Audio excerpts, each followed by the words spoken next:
कहानी की शुरुआत में हम कोरिंग नामी व्यक्ति को देखते हैं जो कि सीमेंट के बने हुए एक सेल में मौजूद है, जिसे वर्टिकल सेल्फ मैनेजमेंट सेल के नाम से भी जाना जाता है।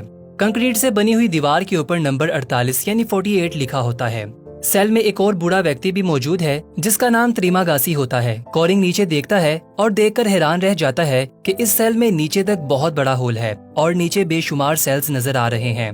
त्रिमागासी सुराख को पिट के नाम से पुकारता है। इन सारे फ्लोर्स में दो कैदी हैं जिनको उनके असली नाम की बजाय नकली नामों के साथ यहाँ पर भेजा गया है। हर दिन छत पर से एक प्लेटफॉर्म नीचे आता है जिस पर बहुत सारा खाना पड़ा होता है। खाना खाने के लिए सिर्फ 2 मिनट का समय दिया जाता है और इसके बाद प्लेटफॉर्म एक लेवल से दूसरे लेवल की ओर नीचे की तरफ चला जाता है। सेल में फ्लोर का नंबर जितना नीचे जाता है, कैदियों को उतना ही बेकार और कम खाना मिलता है। इसी के साथ ही हर महीने कैदियों के सेल्स को भी बदल दिया जाता है, यानी अगर आज कोई 48 में है तो कल 20 में भी हो सकता है या फिर पहले नंबर पर भी हो सकता है। लेकिन इसके बावजूद प्लेटफॉर्म के नीचे आते ही सेल में मौजूद दूसरा व्यक्ति ठूस कर खाना शुरू कर देता है। लेकिन कोरिंग नहीं खाता क्योंकि इसे भूख नहीं लगती।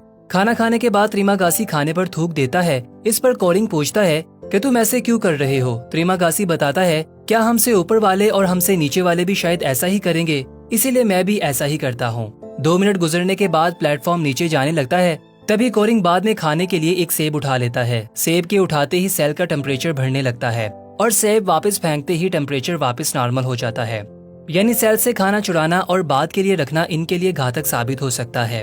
तभी कोरिंग को सेल्फ मैनेजमेंट सेल में आने से पहले का फ्लैशबैक दिखने लगता है, जिसमें वो सेल में आने के लिए इंटरव्यू दे रहा है। हर कैदी को अपने साथ एक सामान लेकर जाने की इजाजत होती है, जिसमें कोरिंग एक किताब को चुनता है। सेल में 6 महीने बिताने के बाद कोरिंग को डिप्लोमा मिल जाएगा। डिप्लोमा लेने की खातिर कोरिंग सेल में रहने का फैसला करता है और वो तब तक रहेगा जब तक कि पीरियड आउट न हो जाए। अगले दिन प्लेटफॉर्म के दोबारा आते ही कोरिंग फिर से खाना नहीं खाता। त्रिमागासी कोरिंग को कहता है कि तुम्हें प्लेटफॉर्म नंबर 48 की कदर नहीं है, तुम इसके हकदार नहीं हो।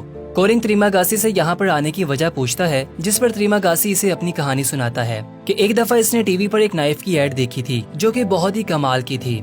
एड देखने के बाद वो नाइफ को इससे बाय कर लेता है, लेकिन अगली बार कंपनी ने इससे भी अच्छी नाइफ की एड दिखाई, जिससे परेशान होकर त्रिमागासी ने अपना टीवी उठाकर खिड़की से बाहर फेंक दिया और वो टीवी सर पर लगने की वजह से एक व्यक्ति की जान चले गई। त्रिमागासी के पास ये चॉइस थी कि इस कत्ल की सजा पाए या इस सेल में आ जाए, तो त्रिमागासी ने इस सेल में आने का फैसला किया। त्रिमागासी कोरिंग को बताता है कि वो 132वें नंबर के लेवल पर आया था, जिसका मतलब ये हुआ कि यहाँ पर और भी लेवल्स मौजूद हैं। त्रिमागासी बताता है कि उसने इससे भी बुरे हालात देखे हैं। मसला तब शुरू होता है जब आप सबसे नीचे वाले लेवल में जाते हैं, जहाँ पर बिल्कुल भी खाना नहीं मिलता। ये जानने के बाद कोरिंग अपने ऊपर वाले लेवल के लोगों से बात करने की कोशिश करता है और इन्हें कन्विंस करता हुआ दिखाई देता है कि वो खाने का सही तरह से इस्तेमाल करें ताकि नीचे वालों को भी खाना मिल सके। लेकिन वो सब इसकी बात को इग्नोर कर देते हैं। निचले लेवल को जवाब देने के लिए त्रिमागासी उन पर सुसु कर देता है और इसके बाद कोरिंग को बताता है कि अपने साथ लाने वाले सामान की चॉइस में से इसने उसी नाइफ को चुना जो इसने टीवी एड देखकर खरीदा था। अगले दिन प्लेटफॉर्म फिर से नीचे आता है, पर इस बार कोरिंग बीच में से कुछ खाना उठाकर खा लेता है। तभी अचानक ऊपर वाले फ्लोर में से एक व्यक्ति गिरता हुआ दिखाई देता है, जिसमें इसकी जान चली जाती है। त्रिमागासी कोरिंग को बताता है कि ऐसा होना नॉर्मल है और हम इस बारे में कुछ नहीं कर सकते। त्रिमागासी कोरिंग को इन फ्लोर्स के बारे में बताता है जहाँ पर इसने वक्त बिताया और ये भी बताता है कि एक हिसाब से अगले महीने हम फिर से साथ होंगे। कोरिंग को ये बात रियलाइज होती है कि त्रिमागासी ने अपने ही सेलमेट को मारकर खा लिया था जब वो सबसे नीचे वाले फ्लोर में था।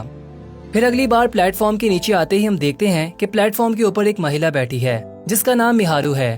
कोरिंग इसे देखकर परेशान हो जाता है और इस पर रहम खाने लगता है क्योंकि मिहारू जख्मी है। त्रिमागासी कोरिंग को इसे इग्नोर करने को कहता है और साथ में ये भी बताता है कि मिहारू हर महीने अपने खोए हुए बच्चे को ढूंढने आती है और जो व्यक्ति प्लेटफॉर्म से नीचे गिरा शायद वो मिहारू का विक्टिम था। मिहारू अपने बच्चे की तलाश में बहुत से व्यक्तियों की जान ले चुकी है। वो बताता है कि मैंने कभी किसी का खून नहीं किया, सिर्फ मरे हुए लोगों को खाया है। इसके बाद प्लेटफॉर्म के नीचे जाते ही निचले सेल में रहने वाले व्यक्ति मिहारू को पकड़कर खींच लेते हैं और इसका फायदा उठाने लगते हैं।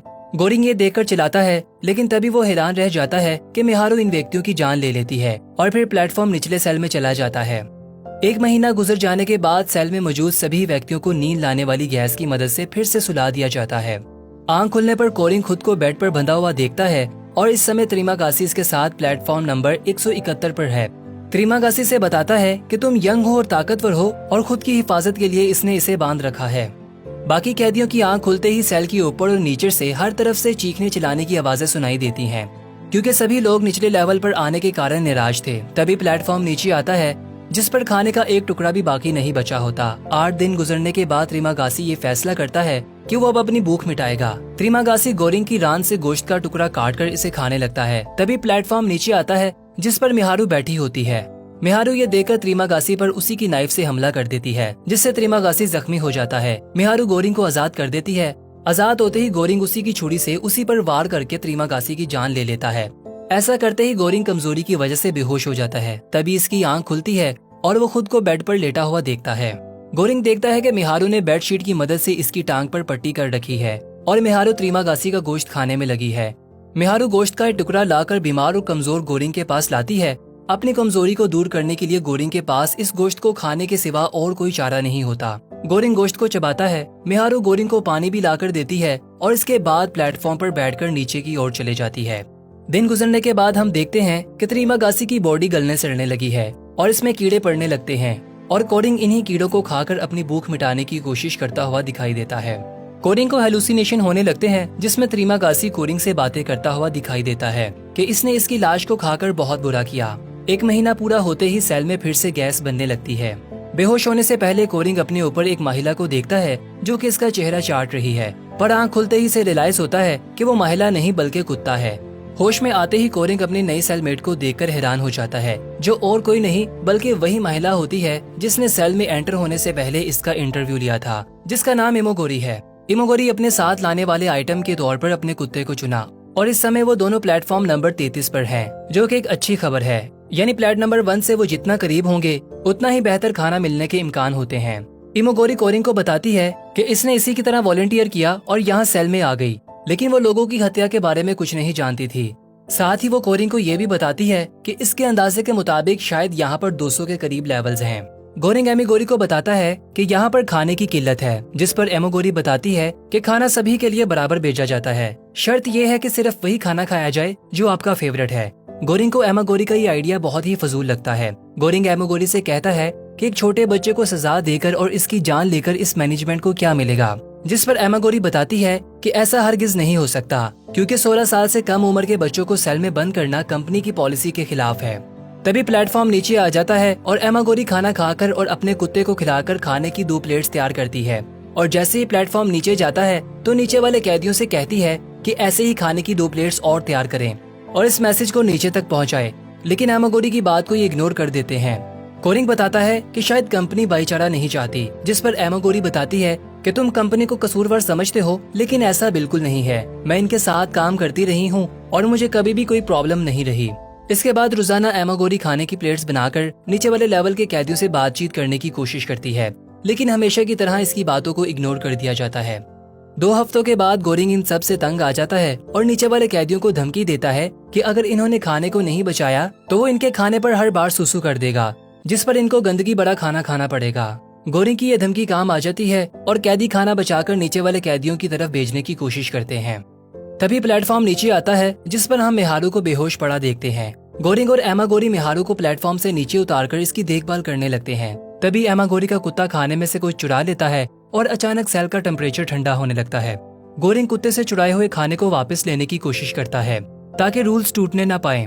इसी शाम गोरिंग खुद फ्लोर पर सो जाता है और मिहारू को बेड दे देता है ताकि वो आराम कर सके। गोरिंग के जागते ही इसे पता चलता है कि एमागोरी और मिहारू आपस में बुरी तरह से झगड़ रहे हैं, क्योंकि मिहारू ने एमागोरी के कुत्ते को मार दिया है ताकि वो इसे खा सके।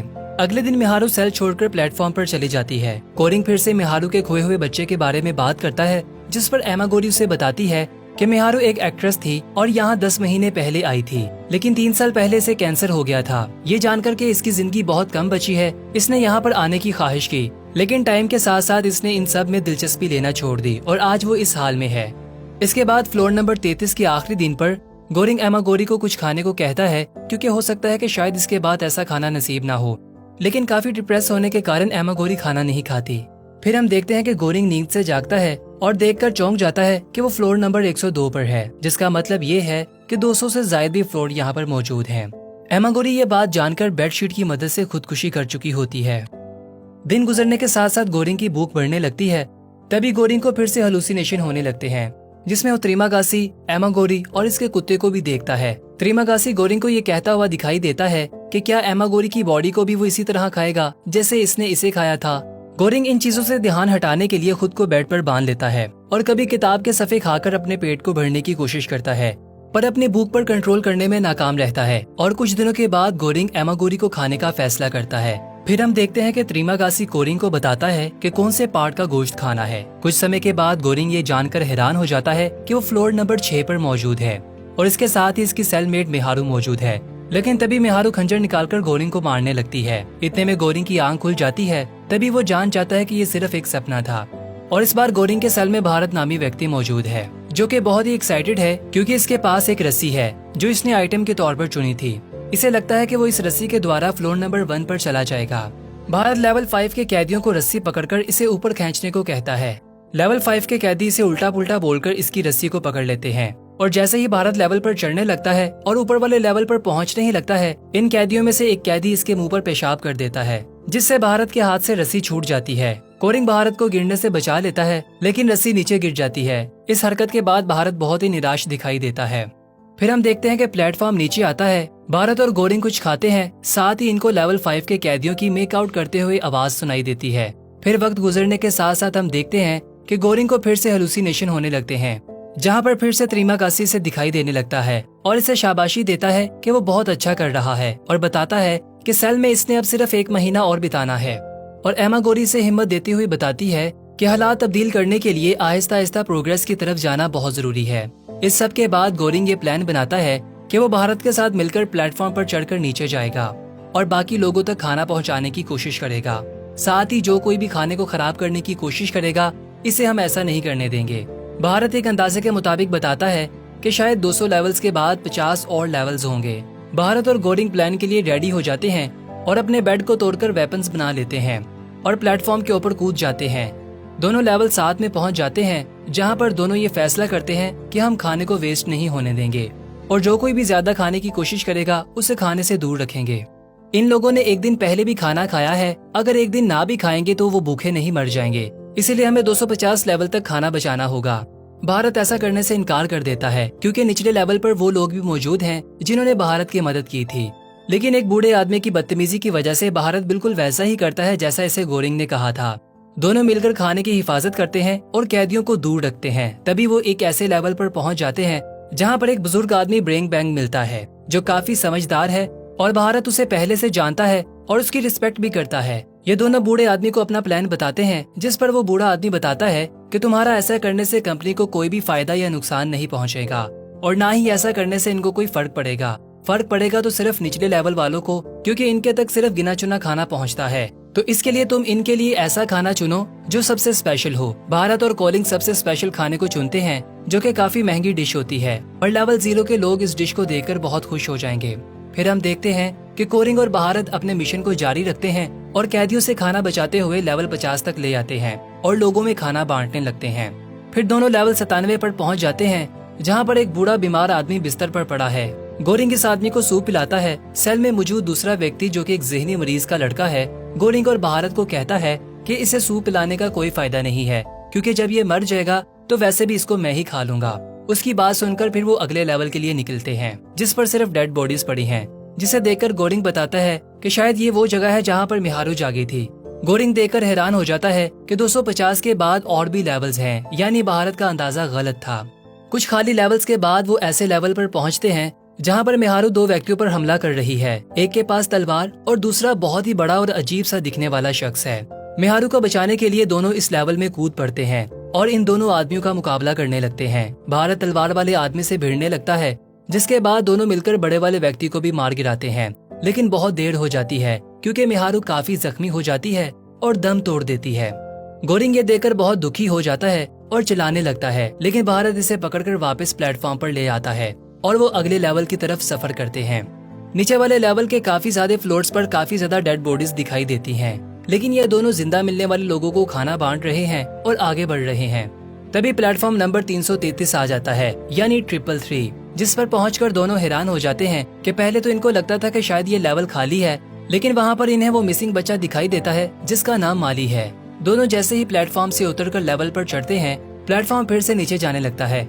भारत आखिरी बचे हुए खाने को पकड़कर प्लेटफॉर्म पर फेंकने लगता है, लेकिन गोरिंग इसे ऐसा करने से रोक देता है। क्योंकि ये खाना चुराने से इस लेवल में कोई भी आफत नहीं आई। काफी सोचने के बाद वो दोनों इस बच्चे को खाना देते हैं। वो बच्चा खाना खाने लगता है, तभी वो दोनों बच्चे के साथ इस लेवल पर वक्त बिताते हैं। गोरिंग को फिर से हेलुसिनेशन होने लगते हैं, जिसमें वो त्रिमागासी, एमागोरी और इस मिहारू को भी देखता है। और इन भूतों में इस बार इसको भारत भी दिखाई देता है, जो बाकी सब लोगों से एग्री होता है और कहता है कि ये सब ठीक कह रहे हैं, ये बच्चा ही मैसेज है। आंख खुलने पर गोरिंग को पता चलता है कि जख्मी होने के कारण भारत भी मर चुका है। प्लेटफॉर्म के दोबारा वापस आते ही गोरिंग माली को लेकर प्लेटफॉर्म पर चढ़ने लगता है और प्लेटफॉर्म नीचे गहरे अंधेरे में जाने लगता है। तभी गोरिंग को त्रिमागासी फिर से दिखाई देने लगता है, जो इसे बताता है कि अब तुम्हारे यहाँ पर उतरने का समय आ गया है। त्रिमागासी और गोरिंग बच्चे को प्लेटफॉर्म पर सोया हुआ देखते हैं और इसी तरह प्लेटफॉर्म तेजी से लेवल 1 की तरफ जाने लगता है। गोरिंग और त्रिमागासी ये मंजर देख रहे होते हैं, इस उम्मीद से कि लेवल 1 पर मौजूद लोगों को हकीकत का पता चल जाएगा कि यहाँ पर इंसान किस हालत में जीता है। तो दोस्तों, यहाँ पर ये कमाल की मूवी अपने अंत को पहुँचती है। इनसाइड रिकैप हिंदी के साथ बने रहने का धन्यवाद। मिलते हैं एक और कमाल की मूवी के साथ, तब तक के लिए बाय बाय।